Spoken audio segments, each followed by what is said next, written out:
사도신경 고백함으로 7월 2일 목요일 새벽기도에 함께 드리도록 하겠습니다. 전능하사 천지를 만드신 하나님 아버지를 내가 믿사오며 그 외아들 우리 주 예수 그리스도를 믿사오니 이는 성령으로 잉태하사 동정녀 마리아에게 나시고 본디오 빌라도에게 고난을 받으사 십자가에 못 박혀 죽으시고 장사한 지 사흘 만에 죽은 자 가운데서 다시 살아나시며 하늘에 오르사 전능하신 하나님 우편에 앉아 계시다가 저리로서 산자와 죽은 자를 심판하러 오시리라. 성령을 믿사오며 거룩한 공회와 성도가 서로 교통하는 것과 죄를 사하여 주시는 것과 몸이 다시 사는 것과 영원히 사는 것을 믿사옵나이다. 아멘. 찬송가 302장으로 하나님께 찬양 드리겠습니다.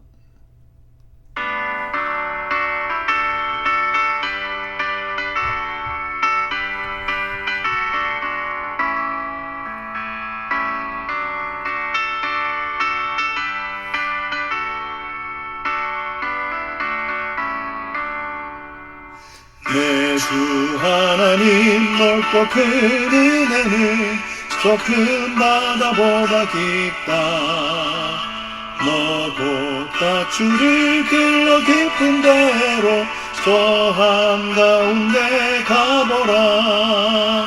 언덕을 떠나서 상파의 배 띄워 내 주 예수 은혜의 바다로 내 맘 꽂혀가라.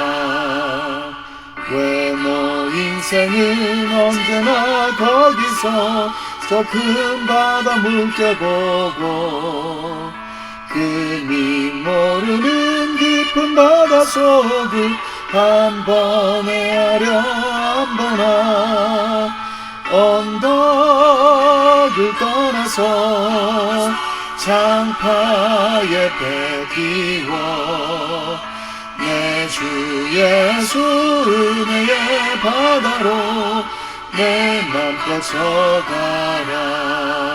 많은 사람이 얕은 물가에서 저 큰 바다 가려다가 살짝거리는 작은 파도 보고 마음 약하여 못 가네. 언덕을 떠나서 장파의 배 띄워 내 주 예수 은혜의 바다로 내 맘 꽂혀가라. 자 곧 가거라 이제 곧 가거라 저 큰 은혜 바다 향해. 자 곧 내 노를 저 깊은 데로 가라. 망망한 바다로 언덕을 떠나서 장파의 배 띄워 내 주 예수 은혜의 바다로 내 맘 꽂혀가라.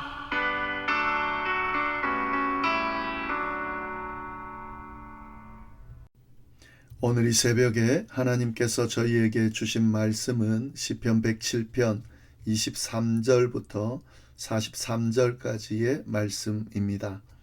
우리 말씀 함께 봉독하겠습니다. 배들을 바다에 띄우며 큰 물에서 일하는 자는 여호와께서 행하신 일들과 그의 기이한 일들을 깊은 바다에서 보나니 여호와께서 명령하신즉 광풍이 일어나 바다 물결을 일으키는도다. 그들이 하늘로 솟구쳤다가 깊은 곳으로 내려가나니 그 위험 때문에 그들의 영혼이 녹는도다. 그들이 이리저리 구르며 취한 자같이 비틀거리니 그들의 모든 지각이 혼돈 속에 빠지는도다. 이에 그들이 그들의 고통 때문에 여호와께 부르짖음에 그가 그들의 고통에서 그들을 인도하여 내시고 광풍을 고요하게 하사 물결도 잔잔하게 하시는도다. 그들이 평온함으로 말미암아 기뻐하는 중에 여호와께서 그들이 바라는 항구로 인도하시는도다. 여호와의 인자하심과 인생에게 행하신 기적으로 말미암아 그를 찬송할지로다. 백성의 모임에서 그를 높이며 장로들의 자리에서 그를 찬송할지로다. 여호와께서는 강이 변하여 광야가 되게 하시며 샘이 변하여 마른 땅이 되게 하시며 그 주민의 악으로 말미암아 옥토가 변하여 염전이 되게 하시며 또 광야가 변하여 못이 되게 하시며 마른 땅이 변하여 샘물이 되게 하시고 줄인 자들로 거기에 살게 하사 그들이 거주할 성읍을 준비하게 하시고 밭에 파종하며 포도원을 재배하여 풍성한 소출을 거두게 하시며 또 복을 주사 그들이 크게 번성하게 하시고 그의 가축이 감소하지 아니하게 하실지라도 다시 압박과 재난과 우환을 통하여 그들의 수를 줄이시며 낮추시는도다. 여호와께서 고관들에게 능욕을 쏟아 부으시고 길없는 광야에서 유리하게 하시나 궁핍한 자는 그의 고통으로부터 건져주시고 그의 가족을 양떼같이 지켜주시나니 정직한 자는 보고 기뻐하며 모든 사악한 자는 자기 입을 봉하리로다. 지혜 있는 자들은 이러한 일들을 지켜보고 여호와의 인자하심을 깨달으리로다. 아멘. 네, 저희가 시편 107편을 함께 나누고 있습니다. 어제는 1절부터 22절까지의 말씀을 함께 나눴습니다.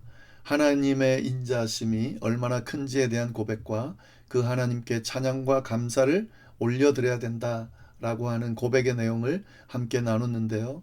세 부류의 사람들을 언급하면서 그들이 고통 중에 여호와께서 부르짖을 때에 하나님께서 그들을 건지신 그 은혜를 우리가 함께 살펴봤습니다. 광야에서 방황하는 자들, 또 흑암과 사망의 그늘에 갇혔던 자들, 미련하여 병들었던 자들, 그들이 고통 중에서 여호와께 부르짖었을 때에 하나님께서 그들을 건지셨다.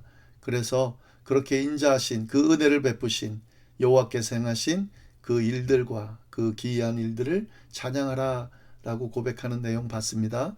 오늘은 23절부터 43절까지의 말씀인데 이 말씀 안에 앞에서 그 세 부류의 사람들과 연결되는 네 번째의 예가, 네 번째로 하나님께서 고통 중에 부르짖는 자들을 구원하신 내용이 나오고요.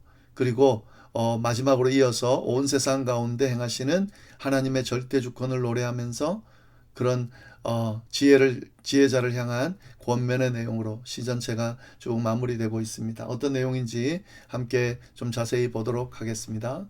23절 24절 말씀, 배들을 바다에 띄우며 큰 물에서 일하는 자, 배를 타는 자들이죠. 일을 하는 자들, 특별히 큰 물에서 일하는 자라 그러면 그 상선을 타고 다니는 그런 사람을 이야기합니다. 상선을 타고 먼 바다로 나가서 무역하는 그런 뱃사람들을 가리키는데요. 자는 여호와께서 행하신 일들과 그의 기이한 일들을 깊은 바다에서 보나니, 그러니까 육지의 삶과는 비교할 수 없는 그런 바다에서 경험하는 그런 경험들을 하게 된다 하는 거죠. 깊은 바다 한가운데서 경험하게 되는, 특별히 거기서 행하시는 여호와의 그 행하시는 일들, 기이한 일들을 보게 된다라고 하는 겁니다. 25절에서 27절, 여호와께서 명령하신즉 광풍이 일어나 바다 물결을 일으키는도다. 어떤 일이냐? 여호와께서 명령하신즉 광풍이 일어나 바다 물결이 일어난다는 거죠. 큰 파도, 이 깊은 바다에서만 경험할 수 있는 큰 파도를 겪게 되는데, 여기서 여호와께서 명령하셨다라고 되어 있죠. 그러니까 이 우연히 일어나는 것이 아니라 모든 것이 다 하나님의 손안에 있다라고 하는 겁니다. 그런 파도가 일어날 때에 그들이 하늘로 솟구쳤다가 깊은 바다로 내려가나니 그 위험 때문에 그들의 영혼이 녹는도다. 이 깊은 바다에서 일어나는 이 파도가 어느 정도 영향력이 있는지를 보여주는 거죠. 하늘로 배가 높이 솟구쳤다가 또 바닥으로 툭 떨어지는 그런 광풍이 일어나서 그 뱃사람들이, 그 영혼들이 위험 때문에 녹는다라고 하는 거죠. 그들이 이리저리 구르며 취한 자같이 비틀거리니 그들의 모든 지각이 혼돈 속에 빠지는도다.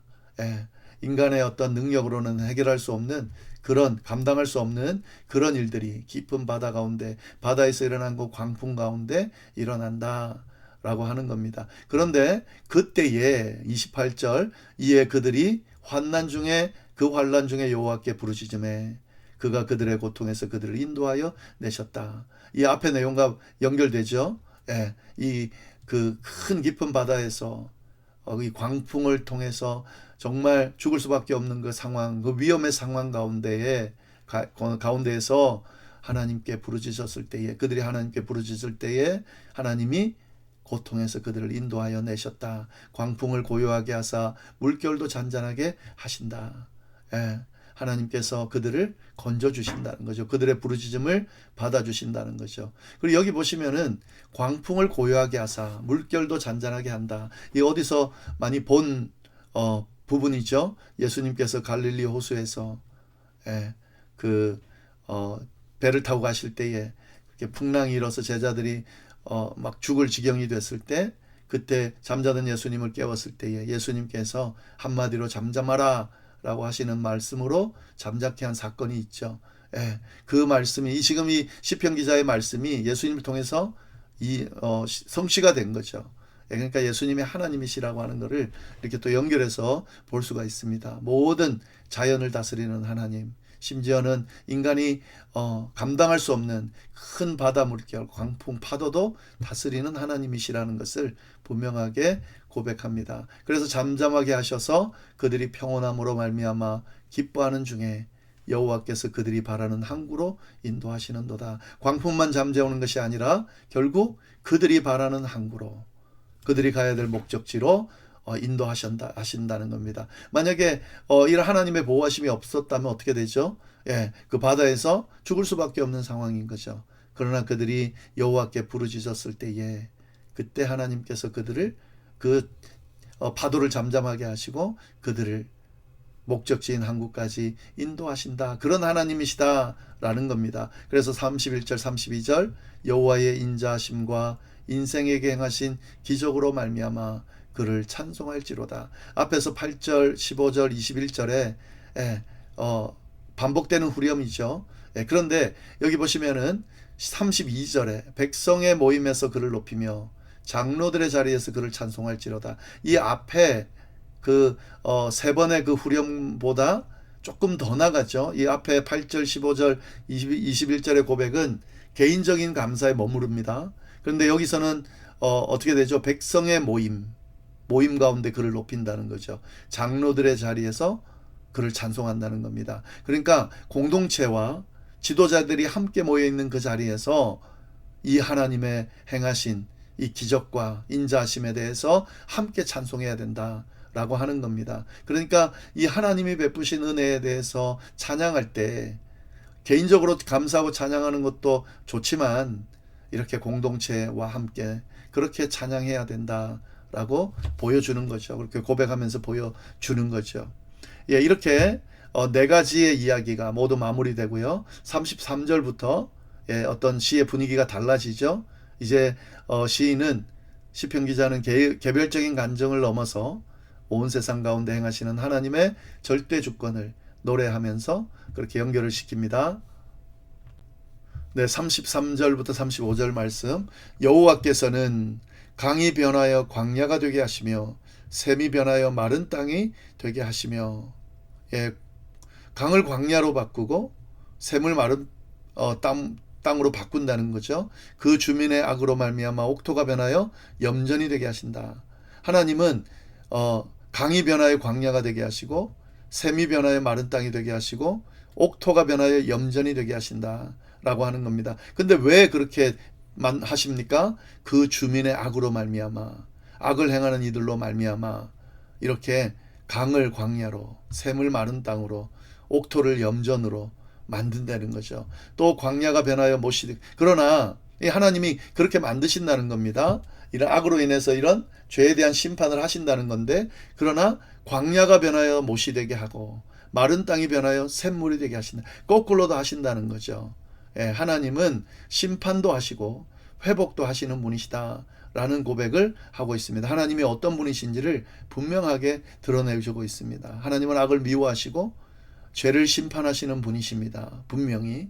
그러나 그 하나님은 또 하나님의 백성들을 구하시고 보호하시고 또 이런 하나님을 따르는 이들, 하나님을 찾는 이들, 하나님께 구하는 이들을 돌아보시고 구원으로 인도하시는 분이시다 라고 하는 것을 분명하게 보여주고 있습니다. 이 시편 기자의 고백 속에 하나님이 어떤 분이신지가 분명하게 드러나 있다는 겁니다. 36절부터 38절까지 말씀, 줄인 자들로 거기에 살게 하사 그들이 거주할 성읍을 준비하게 하시고 밭에 파종하며 포도원을 재배하여 풍성한 소출을 거두게 하시며 또 복을 주사 그들을 크게 번성하게 하시고 그의 가축이 감소하지 아니하게 하실지라도. 네, 앞에 구절과 연결이 되는 거죠. 마른 땅을 광야를 못으로 마른 땅을 샘물로 바꾸게 하시는데 거기에 줄인 자들이 살게 되고 그들이 거주할 성읍이 생기게 된다라고 하는 겁니다. 그리고 거기에다가 밭을 일구고 파종하고 포도원을 재배하고 풍성한 소출을 거두게 하시는 분이시다 라고 하는 겁니다. 또 복을 주사 그들을 크게 번성하게 하시고 그의 가축이 감소하지 않게 하신다 라고 고백하고 있습니다. 이렇듯 하나님은 심판하시는 분이시면서 또 회복하시는 분이시다 라는 고백을 하고 있는데요. 이 시편 107편이 어떤 배경으로 쓰여진 시라고 그랬죠? 바벨론에서 돌아온 이스라엘 백성들이 하나님께 드린 고백이라 그랬습니다. 황폐했던 땅인데 하나님께서 다시 밭을 일구고 파종하고 또 재배하고 소출을 거둘 수 있게 하셔서 풍성하게 번성하게 또 살 수 있도록 해주신 그에 대한 감사의 고백을 하는 그런 고백인데요. 그런데 39절부터 41절에 보면 다시 압박과 재난과 우환을 통하여 그들의 수를 줄이시며 낮추시는도다. 그러니까 계속해서 그 번영이 일어나는 것이 아니고 하나님은 다시 압박과 재난으로 낮추기도 하신다는 거죠. 왜요? 하나님 앞에 제대로 서 있지 않으면 그렇게 된다는 거죠. 여호와께서 고관들에게 능욕을 쏟아부으시고 길없는 황야에서 유리하게 하시나 궁핍한 자는 그의 고통으로부터 건져주시고 그 가족을 양떼같이 지켜주신다. 교만한 교관들에 대해서 스스로를 높이는 자들에게 대해서는 어떻게 하신다고요? 능욕을 쏟아부으시고 길없는 황야에서 유리하게 하신다. 그러나 궁핍한 자, 스스로 힘이 없는 자는 또 고통에서 건져주시고 양떼처럼 지켜주신다.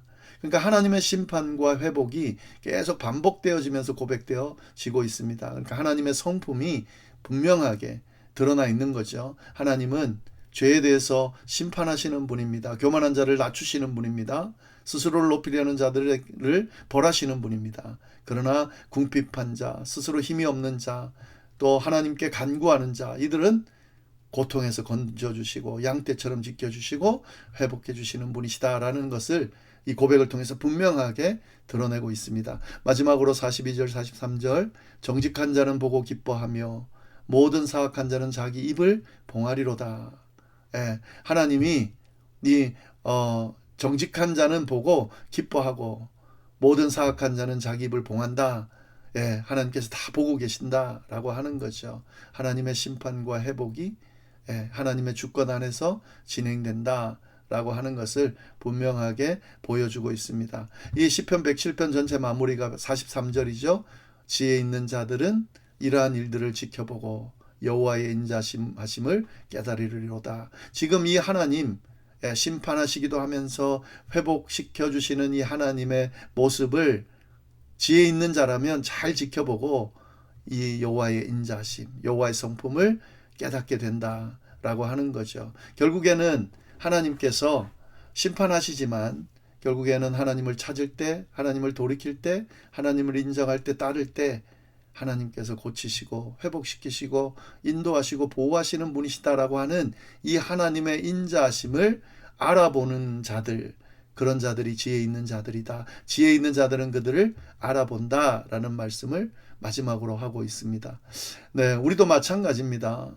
우리가 믿고 섬기는 하나님이 어떤 분이신지를 분명히 알아야 됩니다. 하나님은 죄에 대해서 반드시 심판하는 분입니다. 그러니까 항상 두려운 마음으로 경외하는 마음으로 죄 짓지 않고 하나님 앞에 부끄러운 모습으로 서지 않도록 늘 조심해야 하지만 그러나 우리의 연약함과 우리의 실수와 또 우리의 잘못으로 인해서 혹 하나님께 그런 심판받을 일을 행한다 할지라도 또 하나님께서 주시는 어떤 심판이 우리에게 주어진다 할지라도 빨리 돌이키고 회개해서 하나님께 부르짖으면 하나님께서 회복시켜 주신다라고 하는 거죠. 하나님의 마음은 결국 회복되기를 원하고 평안하기를 원하고 우리를 보호하기를 원하시는 하나님이다라는 사실을 우리가 분명히 알아야 됩니다. 그것이 바로 지혜 있는 자들이다라는 것을 우리가 분명하게 깨달을 수 있어야 되겠습니다. 이런 지혜 있는 자의 모습이 오늘 우리에게 넘치기를 바랍니다. 기도하겠습니다. 하나님 아버지 감사합니다.